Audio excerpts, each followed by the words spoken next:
Bad location settings in the AccuTrack page will mean that either we will not be able to show you the correct location data of the employee, or there will be missing distance or location points in the daily movement of the employee, or that the wrong distance or kilometers will be calculated for the employee. Basically meaning that you will not be able to correctly see where all the employee has gone during the entire course of the day. This happens because of mainly two reasons. Either the employee has switched off their GPS or their location services, or their battery saver mode has been switched on. I will now show you how to correct this problem.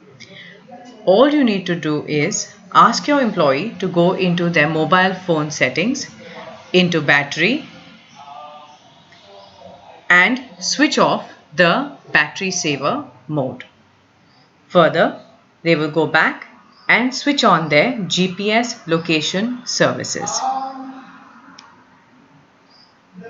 Once this is done, you will be able to see the correct location data of your employees and will not face the problem of missing data or incorrect kilometers being calculated throughout the day. You can also verify this by going into the admin panel, into monitor, compliance status. Herein you can select the employee and check the location settings status. If it is red, that means that they have switched off their GPS very often during the course of their working hours or kept their battery saver mode on. To correct this, as we said, keep GPS services on at all times and keep the battery saver mode off at all times. This is very important so that the phone can share the correct location data with us, and we can report the correct distance and location points of the employee's day.